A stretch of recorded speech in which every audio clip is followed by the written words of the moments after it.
Assalamualaikum warahmatullahi wabarakatuh. Sebelumnya perkenalkan kami dari kelompok 5 yang beranggotakan saya Hernala Syuwanti NPM 083, Erliana Koirunisa NPM 071, Lenada Suratkobu NPM 073, dan Latifah Nurhidayati NPM 112.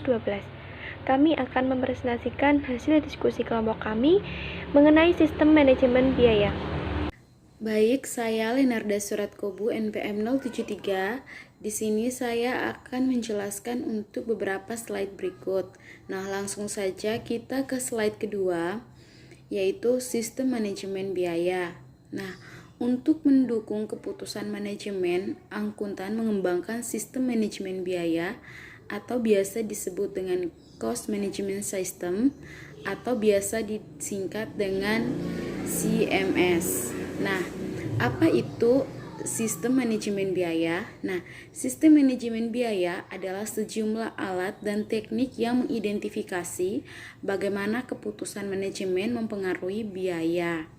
Nah, selanjutnya, sistem manajemen biaya menyediakan yang pertama, informasi biaya untuk keputusan manajemen strategis, dan yang kedua, informasi biaya untuk pengendalian operasi, dan yang ketiga yaitu ukuran nilai persediaan dan harga pokok penjualan untuk pelaporan keuangan kepada investor, kreditor, dan stakeholder eksternal lainnya. Nah, kebutuhan akan sistem manajemen biaya yang canggih dipicu oleh keputusan strategis dan operasi yang dihadapi oleh para manajer. Nah, manajer memerlukan informasi biaya yang akurat dan tepat waktu untuk keputusan strategis, seperti memutuskan bauran produk dan pelanggan yang optimal atau keputusan investasi. Untuk semua keputusan tersebut, manajer ingin mengetahui biaya setiap produk, jasa, pelanggan, maupun prosesnya.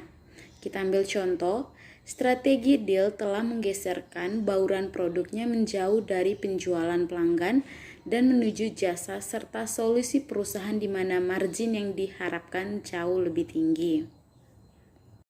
Baik, kita beralih ke slide berikutnya, yaitu slide ketiga. Dan pada slide ini yang akan dibahas yaitu tentang sistem akuntansi biaya. Nah, biaya atau cost. Definisi biaya atau cost sendiri adalah pengorbanan atau penyerahan sumber daya untuk tujuan tertentu. Nah, suatu organisasi membayar kas atau ekuivalennya kepada karyawan sebagai imbalan atas pekerjaan mereka, di mana ketika mengukur biaya sumber daya tenaga kerja dengan dolar atau unit moneter lain seperti yen atau euro yang dibayarkan demi memperoleh sumber daya tenaga kerja. Namun, umumnya manajer menginginkan lebih dari sekedar biaya sumber daya yang digunakan dari akuntannya. Manajer seringkali ingin mengetahui biaya sesuatu secara khusus, seperti produk atau jasa. Segala sesuatu di mana pengambilan keputusan menginginkan pengukuran biaya yang terpisah disebut objek biaya atau cost object atau tujuan biaya atau cost objektif. Walaupun manajer paling sering ingin mengetahui biaya produk atau jasa, ada banyak kemungkinan objek biaya lainnya. Contohnya termasuk pelanggan, departemen, teori-teori, dan aktivitas seperti pemrosesan pesanan atau pemindahan bahan.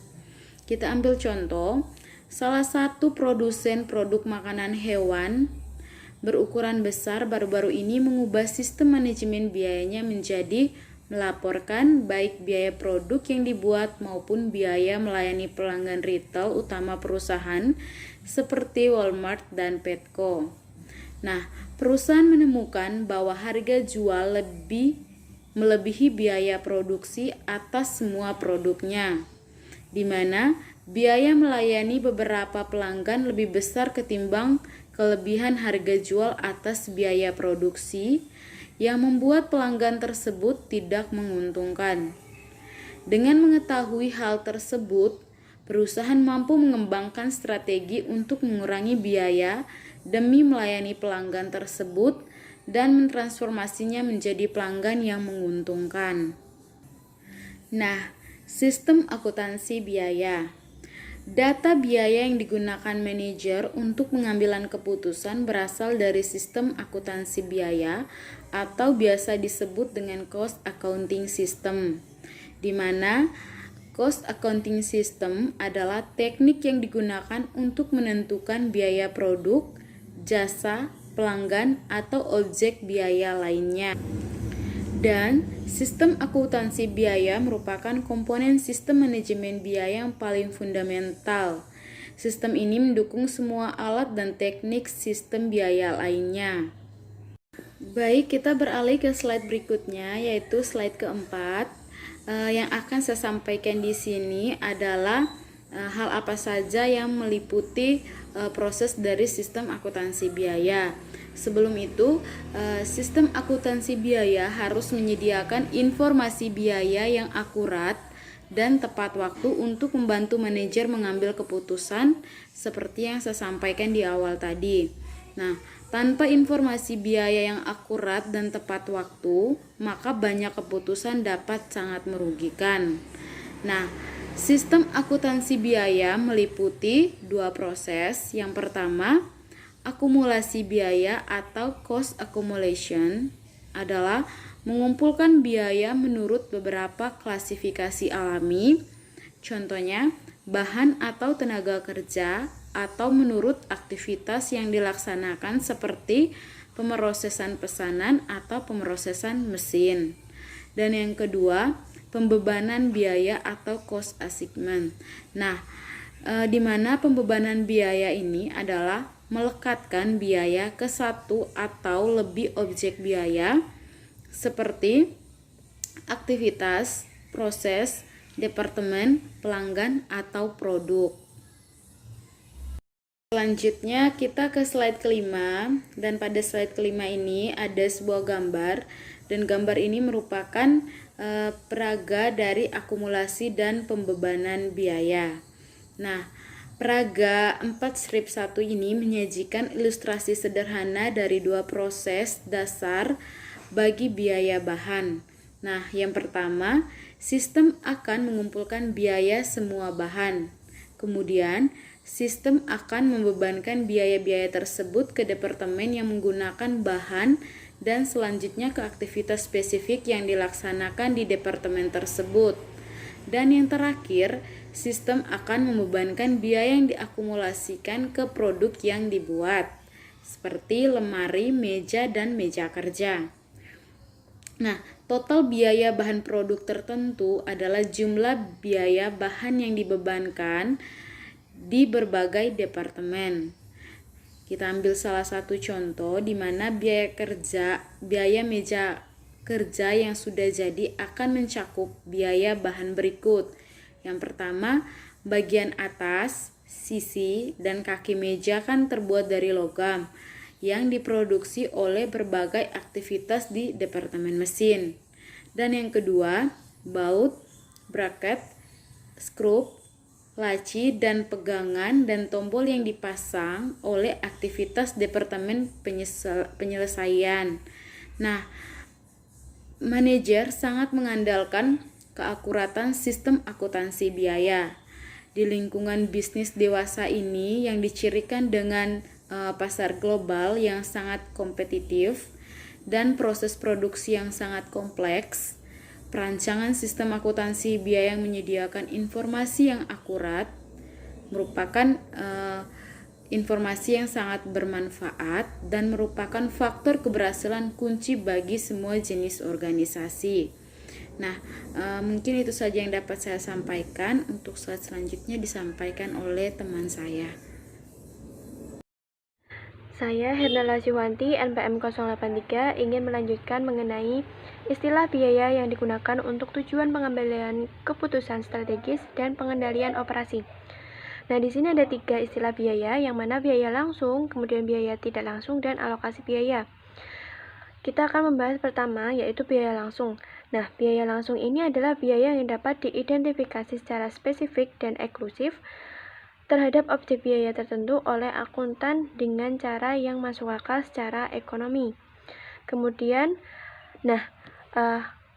yang dinamakan itu adalah penelusuran. Nah, penelusuran ini adalah mengidentifikasi secara fisik jumlah biaya langsung yang terkait secara eksklusif dengan objek biaya tertentu. Kemudian nomor 2 yaitu biaya tidak langsung. Biaya tidak langsung ini adalah biaya yang tidak dapat diidentifikasi secara spesifik dan eksklusif terhadap objek biaya tertentu oleh akuntan dengan cara yang masuk akal secara ekonomi. Nah, kemudian untuk membebankan biaya tidak langsung ke objek biaya itu kita menggunakan alokasi biaya. Nah, maka dari itu alokasi biaya ini adalah pembebanan biaya tidak langsung ke objek biaya yang sesuai dengan penggunaan objek biaya atas dasar alokasi biaya tertentu. Nah, dasar alokasi biaya ini adalah beberapa ukuran input atau output yang menentukan jumlah biaya yang akan dialokasikan ke objek biaya tertentu. Nah, dasar alokasi biaya ini yang ideal mengukur seberapa besar biaya tertentu disebabkan oleh objek biaya. Nah, tujuan alokasi biaya ini yang pertama untuk memprediksi pengaruh ekonomi dari keputusan strategis dan pengendalian operasi. Nah, keputusan strategis yang utama termasuk menetapkan bauran produk dan pelanggan yang optimal, menetapkan kebijakan penetapan harga, dan menetapkan kebijakan tentang fungsi rantai nilai mana yang akan dikembangkan sebagai kompetensi inti. Nah, contohnya seperti penambahan penerbangan baru atau penumpang tambahan di maskapai yang memerlukan jasa reservasi serta pemesanan. Nah, kemudian yang kedua adalah untuk menyediakan motivasi yang diinginkan dan memberikan umpan balik untuk evaluasi kinerja. Nah, perusahaan sering menganggap manajer bertanggung jawab atas total biaya yang mencakup biaya yang dialokasikan. Nah, karena itu alokasi biaya mempengaruhi perilaku manajemen dan dapat membantu memotivasi manajer untuk mengambil keputusan demi kepentingan terbaik perusahaan. Nah, yang ketiga ini adalah untuk menghitung laba dan menilai aset bagi pelaporan keuangan. Nah, maka perusahaan mengalokasikan biaya ke produk untuk mengukur biaya persediaan pada neracanya dan harga pokok penjualan pada laporan laba rugi. Nah, yang terakhir ini adalah untuk membenarkan biaya atau memperoleh penggantian. Nah, kadang-kadang organisasi mendasarkan harga secara langsung pada biaya. Nah, contohnya seperti kontrak pemerintah seringkali merinci harga yang meliputi penggantian biaya ditambah sejumlah margin laba. Nah, dalam contoh tersebut, alokasi biaya secara langsung menentukan pendapatan yang diterima dari produk atau jasa. Nah, selanjutnya mengenai metode alokasi biaya. Pada paragraf 4 strip 2 ini memperlihatkan perbedaan antara penelusuran biaya langsung dan pengalokasian biaya tidak langsung ke produk akhir. Nah, pembebanan biaya ini ada dua, yaitu biaya langsung dan biaya tidak langsung. Kita bahas biaya langsung terlebih dahulu. Nah, biaya langsung ini dengan metode ditelusuri secara fisik karena bersifat langsung. Kemudian objek biayanya produk atau jasa atau pelanggan atau aktivitas. Sedangkan biaya tidak langsung dengan metode dialokasikan menggunakan dasar alokasi biaya. Kemudian objek biayanya produk atau jasa atau pelanggan atau aktivitas. Nah, sebagai contoh sistem akuntansi biaya ini dapat mengukur jumlah dan biaya setiap bahan yang ditambahkan ke produk. Kemudian pekerja dapat mencatat waktu yang dihabiskan atas setiap produk. Kemudian sistem dapat menilai setiap jam pada tingkat upah pekerja yang sesuai. Nah, sistem itu akan mengukur secara akurat biaya langsung yang telah tersedia selama beberapa dekade. Karena biaya tidak langsung bersifat substansial bagi sebagian besar perusahaan. Nah, pilihan alokasi ini sangatlah penting, maka alokasi merupakan proses 4 langkah. Yang pertama, mengakumulasikan biaya tidak langsung ke dalam satu atau lebih pool biaya. Nah, pool biaya ini adalah sekelompok biaya individual yang dialokasikan perusahaan ke objek biaya dengan menggunakan dasar alokasi biaya tunggal. Banyak sistem akuntansi biaya yang sederhana menempatkan semua biaya produksi tidak langsung ke pool biaya tunggal. Nah, yang kedua, memilih dasar alokasi untuk setiap pool biaya. Nah, sebagai contoh, perusahaan yang memiliki pool biaya tunggal untuk biaya tidak langsung seringkali menggunakan jam tenaga kerja langsung atau biaya tenaga kerja langsung sebagai dasar alokasi biaya. Yang ketiga ini adalah mengukur unit dasar alokasi biaya yang digunakan untuk setiap objek biaya. Misalnya, jumlah jam tenaga kerja langsung yang digunakan pada produk tertentu dan menghitung total unit yang digunakan untuk semua objek biaya. Nah, yang keempat ini mengalihkan persentase total unit dasar alokasi biaya yang digunakan untuk setiap objek biaya dengan total biaya pada pool biaya demi menentukan biaya yang dialokasikan ke setiap objek biaya. Saya Latifah Nuridayati, NPM 112, akan menjelaskan slide berikut, yaitu mempertimbangkan penyusutan peralatan. Ada 4 langkah dalam mengalokasikan 400 US dollar dengan penyusutan pada bulan Juli.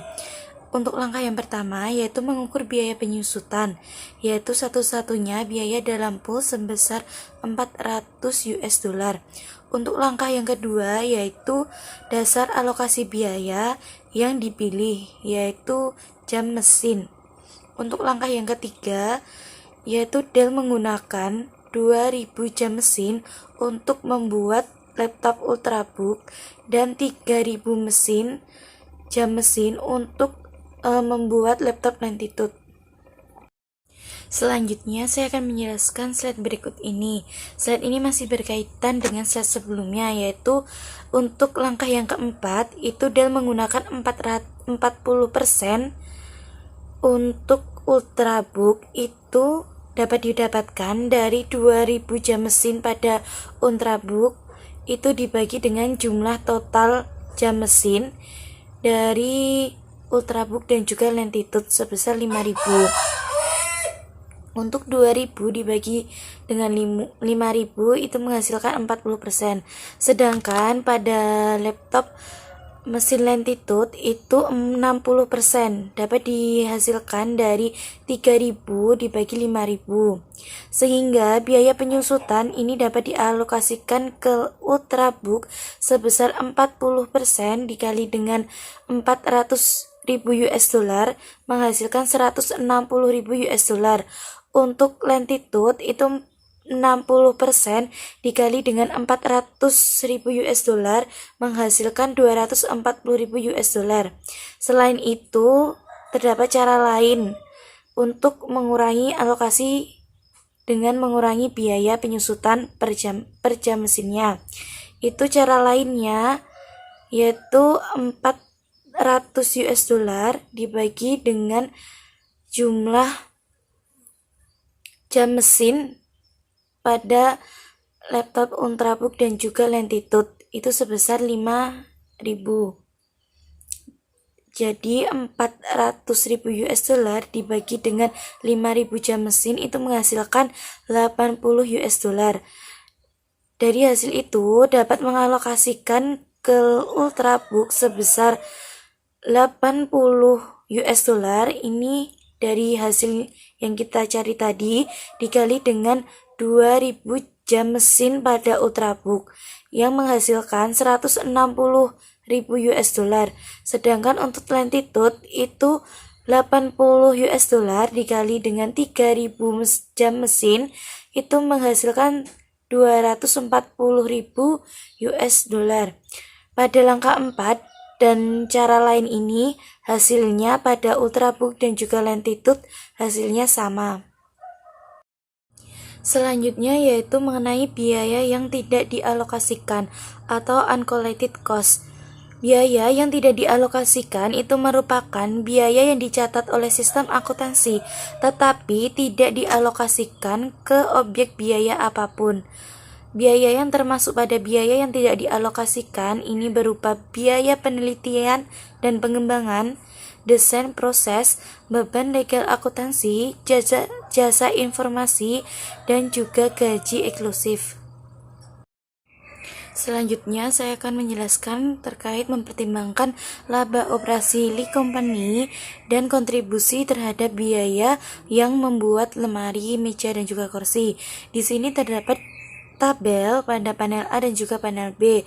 Untuk panel A ini berupa laporan laba operasi. Ini bertujuan untuk pelaporan pada bidang eksternal pada suatu perusahaan. Di sini terdapat penjualan sebesar 470.000 US dollar dengan harga pokok penjualan ataupun HPP dengan bahan langsung sebesar 120.000 US dollar dan juga manufaktur tidak langsung sebesar 110.000 US dollar. Dengan total harga pokok penjualan itu sebesar 230.000 US dollar didapat dari penjumlahan bahan langsung dan juga manufaktur tidak langsung. Terdapat laba kotor sebesar 240.000 US dollar. Ini dari penjualan dikurangi dengan total harga pokok penjualannya.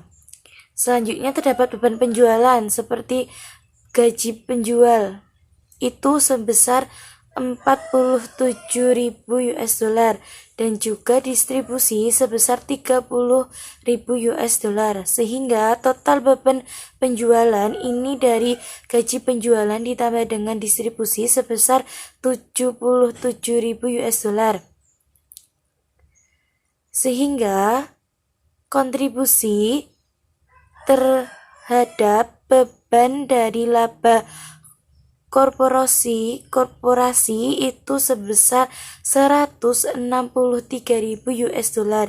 Ini didapat dari laba kotor dikurangi total beban penjualnya total beban penjualannya tadi. Selanjutnya untuk biaya korporasi atau tidak dialokasikan,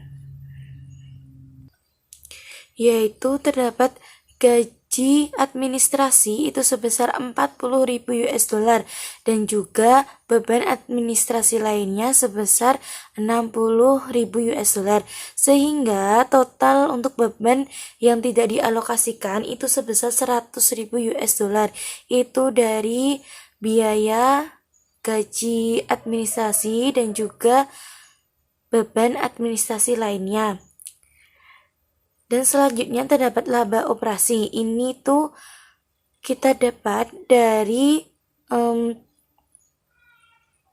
kontribusi terhadap beban dan laba korporasi dikurangi dengan total beban yang tidak dialokasikan 163.000 US dollar dikurangi dengan 100.000 US dollar menghasilkan laba operasi itu sebesar 63.000 US dollar. Selanjutnya untuk yang panel B itu yaitu kontribusi terhadap biaya dan laba perusahaan. Ini bertujuan untuk pelaporan dan juga pengambil keputusan dan juga strategi pada bidang internal pada suatu perusahaan. Nah, di sini Lee Company ini membuat benda atau barang seperti lemari, meja dan juga kursi. Untuk lemari itu penjualannya sebesar 280.000 US dollar. Dan untuk meja itu penjualannya sebesar 100.000 US dollar. Untuk kursi itu sebesar 90.000 US dollar. Dengan harga pokok penjualan pada bahan langsung, lemari itu mengeluarkan 50.000 US dollar. Untuk meja sebesar 30.000 US dollar. Untuk kursi sebesar 40.000 US dollar. Selanjutnya untuk manufaktur tidak langsung ini pada barang almari, meja dan juga kursi ini alokasikan berdasarkan jam mesin. Nah, untuk biaya manufaktur tidak langsung ini berkaitan pada penggunaan tahun lalu. Misalkan pada tahun lalu ini Lee Company menggunakan masing-masing lemari, meja dan juga kursi sebesar 9.000, 6.000 dan 7.000 jam mesin. Dengan total itu ada 22 jam mesin. Nah, di sini dapat dialokasikan pada almari itu 110 US dollar dikalikan hasil dari 9.000 jam mesin dibagi 22.000 jam mesin.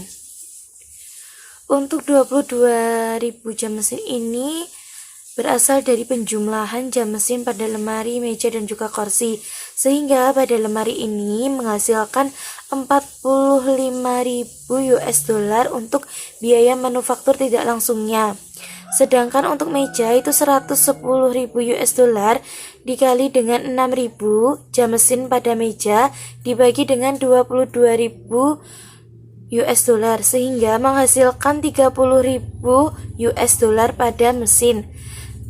Untuk selanjutnya pada kursi, ini dari 110 US dollar dikali dengan hasil 7.000 jam mesin dibagi 22.000 jam mesin, sehingga menghasilkan 35.000 US dollar untuk kursi pada biaya manufaktur tidak langsung. Nah, untuk 110.000 US dollar ini tadi berasal dari manufaktur tidak langsung pada tabel panel A ini. Selanjutnya yaitu mengenai total harga pokok penjualan pada almari, meja, dan juga kursi. Untuk meja itu sebesar 95.000 US dollar. Untuk meja itu sebesar 60.000 US dollar, dan juga untuk kursi itu sebesar 75.000 US dollar, sehingga menghasilkan laba kotor yaitu pada almari itu sebesar 185.000 US dollar, berasal dari penjualan dikurangi total harga pokok penjualannya. Untuk meja itu sebesar 40.000 US dollar, dan untuk kursi itu sebesar 5.000 US dollar.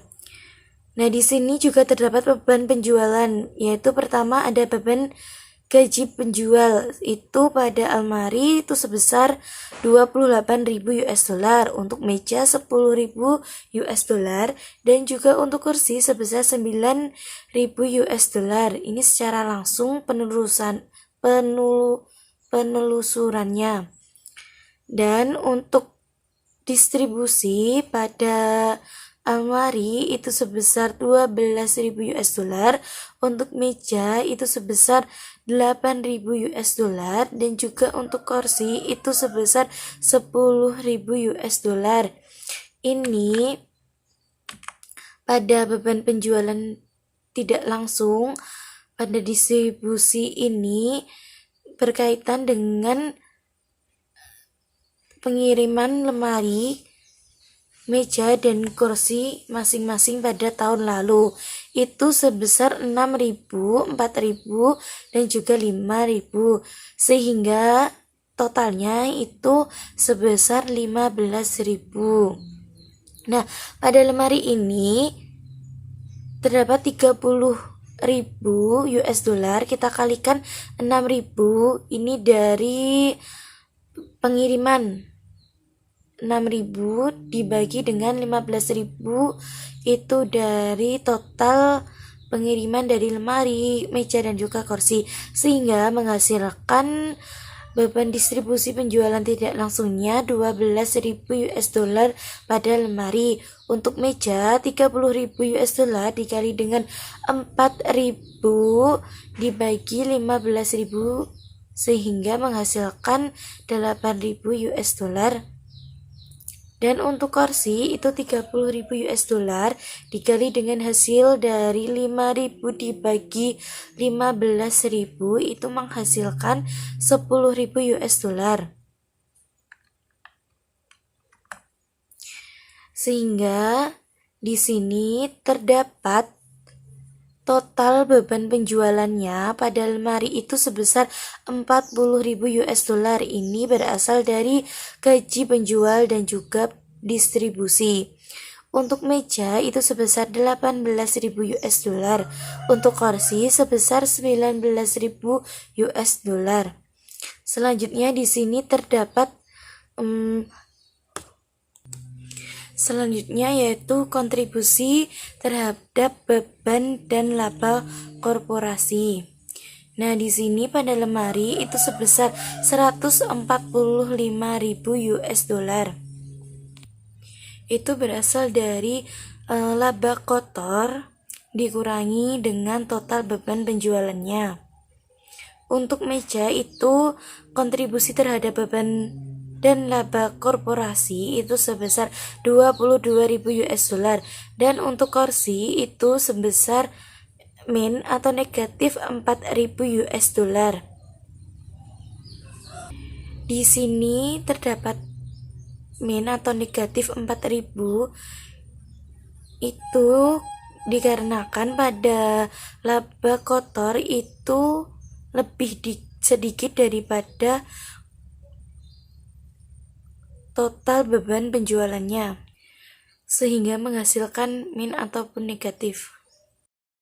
Saya Erliana Harunisa, NPM 71, ingin melanjutkan materi tentang istilah biaya yang digunakan untuk tujuan pelaporan eksternal. Nah, di sini ada kategori biaya manufaktur. Perusahaan manufaktur mengakumulasi dan melaporkan biaya persediaan dengan cara yang berbeda dari perusahaan dagang. Operasi manufaktur mengubah bahan dasar pembuatan produk menjadi barang lainnya melalui penggunaan tenaga kerja dan fasilitas pabrik. Dalam suatu perusahaan manufaktur, ia dapat mengklasifikasikan biaya produksi menjadi 3. Yang pertama ada biaya bahan langsung, yang kedua ada biaya tenaga kerja langsung, dan yang terakhir ada biaya produksi tidak langsung. Nah, yang pertama, biaya bahan langsung atau direct material cost merupakan biaya akuisisi bahan baku yang ditelusuri perusahaan ke barang yang dibuat. Contohnya ada cangkang besi, batang kayu, lembaran aluminium, dan lain sebagainya. Untuk yang selanjutnya ada biaya tenaga kerja langsung atau direct labor cost, merupakan upah semua tenaga kerja yang dapat ditelusuri perusahaan ke barang yang dibuat. Misalnya upah operator mesin dan perakit. Yang terakhir ada biaya produksi tidak langsung. Ini bisa disebut sebagai biaya manufaktur tidak langsung juga. Nah, biaya ini merupakan semua biaya efektif yang terkait dengan proses produksi yang tidak dapat ditelusuri perusahaan ke barang atau jasa yang dibuat dengan cara yang masuk akal secara ekonomi. Nah, biasanya biaya ini merupakan biaya produksi kecuali bahan langsung dan tenaga kerja langsung. Contohnya yaitu biaya listrik, perlengkapan gaji, pajak properti, sewa, asuransi, dan lain sebagainya. Untuk yang selanjutnya ada biaya produksi dan biaya periode. Biaya produksi merupakan biaya yang diidentifikasi dengan produk yang dibuat atau dibeli untuk dapat dijual kembali. Nah, dalam perusahaan manufaktur, biaya produksi termasuk biaya bahan langsung, biaya tenaga kerja langsung, dan biaya produksi tidak langsung. Untuk biaya periode merupakan beban selama periode berjalan tanpa menjadi bagian dari persediaan. Sebagian besar laporan keuangan perusahaan melaporkan biaya penelitian dan pengembangan desain, pemasaran, distribusi, dan jasa pelanggan sebagai beban penjualan dan administrasi. Penyajian biaya pada neraca dan laporan laba rugi. Nah, di sini ada laporan bagian aset lancar pada suatu neraca. Di sini ada perusahaan manufaktur dan perusahaan retail atau grosir. Nah, dari kedua perusahaan ini terdapat perbedaan di perusahaan manufaktur, yaitu pada akun persediaan terdapat 3 tambahan akun, yaitu barang jadi, barang dalam proses, dan bahan baku. Nah, dalam hal ini 3 akun ini membantu manajer untuk menelusuri produk dari proses produksi hingga penjualan antara neraca perusahaan manufaktur dan neraca perusahaan dagang. Berikut contoh perbedaan neraca perusahaan manufaktur dan neraca perusahaan dagang. Di sini ada perusahaan manufaktur yaitu Kisco System yang menggunakan 3 akun persediaan, yaitu bahan baku, barang dalam proses, dan barang jadi. Sedangkan di sampingnya ada perusahaan dagang yaitu Costco Wholesale Corporation yang hanya menggunakan persediaan barang dagang saja. Di laporan keuangan yang dipublikasikan umumnya akan melihat satu garis untuk harga pokok penjualan tanpa mengandung jenis perusahaan. Hanya cara perusahaan menghitung harga pokok penjualan yang berbeda, yaitu dalam perusahaan manufaktur Biaya manufaktur barang yang dibuat dan kemudian dijual biasanya terdiri dari 3 kategori: biaya bahan langsung, biaya tenaga kerja langsung, dan biaya produksi tidak langsung. Sedangkan dalam perusahaan retail atau grosir, itu harga pokok penjualan barang dagang biasanya terdiri dari biaya pembelian item yang diakuisisi dan kemudian dijual kembali. Dalam slide ini terdapat gambar peragaan 44 yang mengilustrasikan biaya produksi dan biaya periode. Nah, pada bagian atas itu menunjukkan suatu perusahaan dagang. Perusahaan dagang sendiri seperti peritel atau grosir yang mengakuisisi barang untuk dijual kembali tanpa mengubah bentuk dasarnya. Satu-satunya biaya produk adalah biaya pembelian barang dagang. Perusahaan memegang barang yang belum terjual sebagai persediaan barang dagang dan menunjukkan biayanya sebagai aset pada neraca. Ketika perusahaan menjual barang, biayanya akan menjadi beban dalam bentuk harga pokok penjualan. Perusahaan dagang juga memiliki berbagai beban penjualan dan administrasi. Biaya-biaya tersebut merupakan biaya periode karena perusahaan menguranginya dari pendapatan sebagai beban tanpa pernah dipandang sebagai bagian dari persediaan. Nah, untuk bagian bawah itu menunjukkan perusahaan manufaktur. Perusahaan mengeluarkan biaya tenaga kerja langsung dan biaya produksi tidak langsung untuk mengubah bahan langsung menjadi item yang dapat dijual. Di situ terlihat neraca perusahaan manufaktur dan dagang berbeda dalam hal persediaannya saja. Sekian presentasi dari kelompok kami. Banyak kurang dan kesalahannya kami mohon maaf. Wassalamualaikum warahmatullahi wabarakatuh.